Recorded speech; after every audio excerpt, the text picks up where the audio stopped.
Olá, queridos, tudo bem com vocês? Hoje nós vamos meditar em cima do capítulo 38 ao 41 de Gênesis. Vocês vão perceber que a partir do capítulo 37, que nós falamos no vídeo passado, até o final de Gênesis, no capítulo 50, a Bíblia fala sobre a história de José.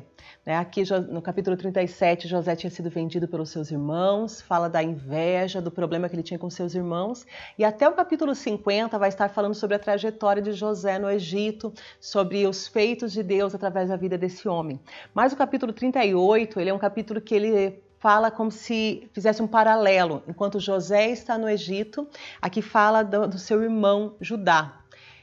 Também é uma história importante, tanto que está relatada dentro da história de José. A Bíblia diz que Judá ele se afastou dos seus irmãos por um tempo. Ele acabou se casando, quando ele saiu da casa do seu pai, ele casou e ele teve filhos. E essa história do capítulo 38 é uma história muito interessante, porque fala que quando seus filhos cresceram, o seu primeiro filho ele se casou com uma mulher chamada Tamar. E o que chama atenção é que a Bíblia diz que o primeiro filho dele, era perverso aos olhos do Senhor. Não sabemos como que Judá tinha instruído esse filho, se era uma questão do caráter desse rapaz, mas ele era um homem perverso. E a Bíblia diz que então Deus matou esse homem. Deus se desagradou dele e Deus o matou. Então Judá pegou o seu segundo filho, Onã, e ofereceu a Tamar. Esse era um costume para que o primeiro filho, o mais velho, tivesse uma descendência, era necessário que o seu irmão tomasse a viúva e tivesse um filho com ela. Ele não tinha tido filhos ainda, então agora a responsabilidade estava sobre seu irmão, Onã. E a Bíblia diz que Onã, ele ficou bravo com essa situação, ele não gostou, porque ele sabia que ele geraria um filho que seria do seu irmão. Então Onã, ele não estava disposto a dar um herdeiro ao seu irmão, e ele fez algo que desagradou também ao Senhor. Quando ele tinha relações com Tamar, ele lançava no solo o seu sêmen. Ele não permitia que ela fosse de alguma forma fecundada, porque ele não queria dar filhos a Tamar. E isso também desagradou ao Senhor e Deus o matou. Agora Judá tinha um filho só. E no medo de que esse terceiro filho morresse, Judá acaba mandando Tamar ir para a casa da sua família, voltar para a sua família, até que esse filho ficasse mais velho e pudesse casar com ela. E ele acabou enganando Tamar. Ele não mandou buscá-la, não mandou seu filho procurá-la. E a palavra de Deus diz que, passado um tempo, esse Judá também ficou viúvo, e ele acabou saindo em viagem, e Tamar criou uma situação. Ela acabou se vestindo como prostituta e ela seduziu, chamou a atenção de Judá, ele acabou se deitando com ela e Tamar ficou grávida. Então, aquilo que ela não teve dos seus filhos, ela acabou tendo do próprio Judá. E o texto, no capítulo 38, diz que ela criou uma situação para que Judá soubesse.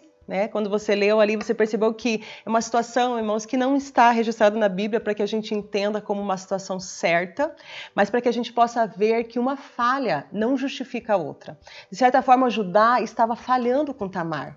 Ele estava deixando ela desamparada, sem filhos, porque uma mulher que tinha sido casada, uma mulher viúva, sem um herdeiro, ela não tinha nada. Então essa mulher ela estava totalmente desamparada. Por isso criou essa situação de engravidar de Judá para ter uma herança. Então o erro de Tamar não é algo justificado, não é algo correto, mas eu creio que está aqui para que a gente possa entender que Judá também falhou com ela, também prejudicou ela, tanto que no final do texto, quando ele descobre o que aconteceu, ele diz que ele foi mais errado do que ela, que ele prejudicou ela, ele reconhece isso, e esse capítulo 38 termina com o parto de Tamar, tem 2 filhos gêmeos, então ela recebe herança através da vida dessas crianças. O capítulo 39, ele começa a falar da vida de José na casa de Potifar. José ele foi levado ao Egito, e ele acabou sendo vendido a Potifar, que era um oficial egípcio. E a Bíblia diz que Potifar, ele começou a se agradar da postura de José. José era um rapaz íntegro, um rapaz trabalhador, esforçado, e como ele tinha a bênção de Deus sobre a vida dele, ele chamou atenção, ele se destacou. E a Bíblia diz que esse homem colocou tudo o que ele tinha, ele colocou a casa dele nas mãos de José para que José cuidasse, para que José fosse um governador da sua casa. E José, com certeza, um rapaz de boa aparência, um rapaz que sabia tratar com as pessoas, um rapaz gentil. A Bíblia diz que a mulher de Potifar resolve seduzir José. Ela começa a tentar, de alguma forma, atrair a José. E quando José percebe isso, ele se nega a deitar com a mulher de Potifar. Ele rejeita ela, porque ele sabe que ele deve honrar a Deus, como um homem de Deus, e deve honrar Potifar, um homem que confiou nele, que colocou ele dentro da sua casa, que deu a ele tantas possibilidades, que estava tratando ele com tanto carinho, e ele se nega. E essa mulher, com certeza, tomada pela ira, né? Porque imagina um rapaz que se nega a deitar com uma mulher que tinha uma posição que era melhor do que ele, se a gente for considerar a posição social, ela era maior do que ele. Essa mulher, ela acaba armando uma situação, quando José foge, ela toma sua veste e fica nas mãos com a veste dele, com a roupa dele. E quando José se desvencilha, ele foge da casa dela, mostrando que um homem de Deus, muitas vezes, ele precisa fugir de algumas situações. Eu sempre comento que a gente não vê José aqui orando nessa situação, nem tentando resolver a situação, mas ele foge, porque a única solução para aquele momento é fugir dessa mulher. E quando ele foge, ela acaba gritando e falando que ele tentou abusar dela, ela inverte toda a situação. E a continuação do texto diz que José acaba sendo preso.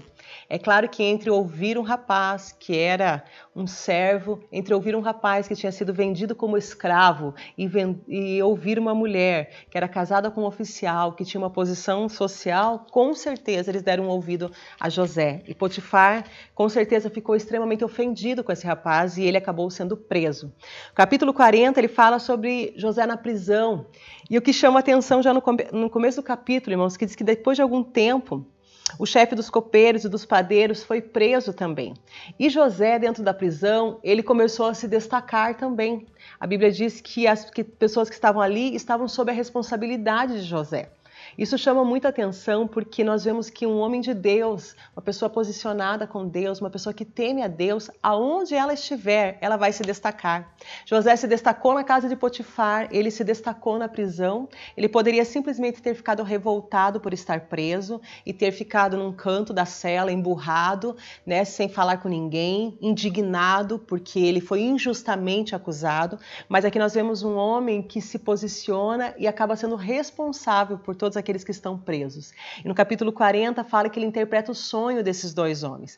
Tanto o padeiro quanto o copeiro tiveram sonhos e José interpreta esses dois sonhos. No sonho de um deles, 3 dias depois ele seria livre, na interpretação de José, né, e voltaria a servir a Faraó. O outro, em 3 dias sairia, mas sairia para a morte, ele seria sentenciado à morte. E quando ele revela o sonho desses dois homens, ele faz um pedido a eles. Natural, quando vocês saírem daqui, falem de mim para Faraó, contem como que eu sou, falem que como se ele dissesse assim, ó, digam que eu sou uma boa pessoa, né? Digam que eu não estou aqui injustamente, que eu não deveria estar aqui. E esses dois homens, eles saem da prisão, mas eles acabam agindo de uma forma muito humana, né? O ser humano tem tendência a esquecer daquilo que promete. Eles esqueceram de José. Eles não falaram sobre José, cada um foi para a sua vida e se cumpriu exatamente o que José tinha dito. Um deles foi enforcado, né? E o outro voltou a servir, copo a Faraó. Então, se cumpriu exatamente o que Deus tinha mostrado a José, mas eles esqueceram dele.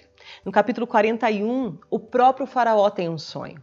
Deus dá a Faraó um sonho para que, de alguma forma, a situação fosse mudada. Tinha se passado 2 anos.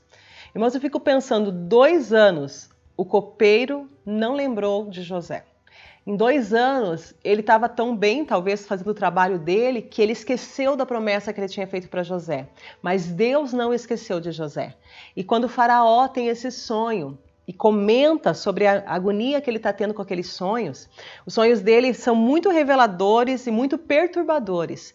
Na hora, esse copeiro ele acaba lembrando, ele fala assim, eu estive na cadeia, E lá na cadeia, um homem chamado José interpretou meu sonho.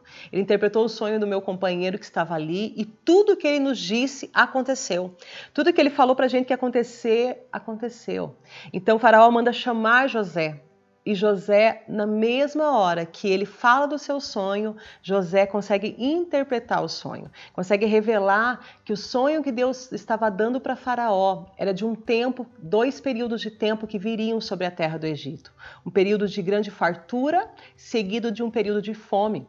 Nesses 2 sonhos que Faraó tem, a mesma interpretação. Deus está mostrando que se ele deu o sonho 2 vezes, é porque ele tem pressa em que algo seja feito a respeito, porque ele tem pressa de que seja tomada uma medida.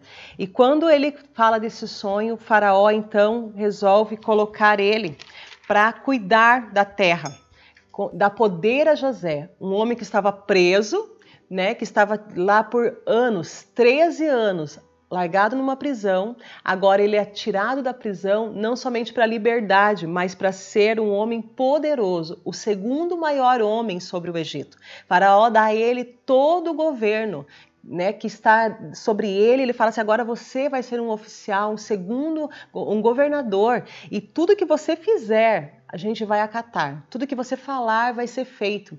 Então, José é colocado numa posição de destaque, ele é colocado num lugar de honra e ele começa a fazer exatamente o que Deus tinha mostrado a Faraó. Nos 7 primeiros anos, que eram os 7 primeiros os anos de fartura, ele começa a fazer reservas, ele começa a guardar, ele começa a estocar, se preparando para os 7 anos seguintes, onde viria a escassez, onde viria a miséria.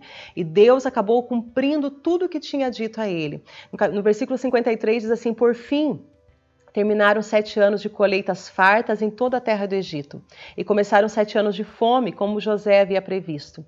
A fome também afetou as regiões vizinhas, mas havia alimento de sobra em todo o Egito.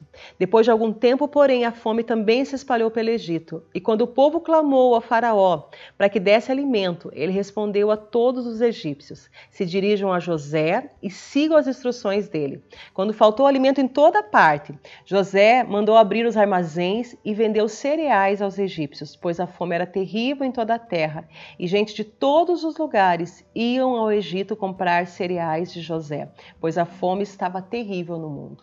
Ele foi tão sábio, tão inteligente, tão usado por Deus, que nesses 7 anos que ele colheu, nesses 7 anos que ele armazenou, ele teve ali suficiente para matar a fome por um período, e depois que o povo viu que já não tinha mais suas reservas particulares, o povo teve que vir comprar dele. E todas as regiões vizinhas tinham que vir comprar de José. Isso fez com que o Egito, em vez de passar um momento de necessidade, de pobreza, passasse por um momento de fartura. Faraó viu a sua riqueza aumentar com toda a fome que estava sobre a terra, porque Deus deu a direção a José.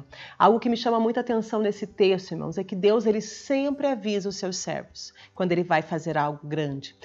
Às vezes nas pequenas coisas ele dá um sinal, mas quando ele vai fazer algo grande, ele dá sonhos, ele dá revelações, ele prepara pessoas para que quando chegar o tempo de necessidade, de escassez, existe uma reserva. Deus sempre, quando ele vai fazer algo grande sobre a terra, ele levanta homens, segundo o seu coração, para que possam instruir o povo em tudo que eles devem fazer. Esse povo egípcio estava agora debaixo do governo de um homem que ouvia a voz de Deus. E isso fez com que a fome não os matasse, que a escassez não destruísse esse povo, porque o governo de José os preservou e abençoou Faraó e toda aquela nação. Deus abençoe a sua vida. Até uma próxima.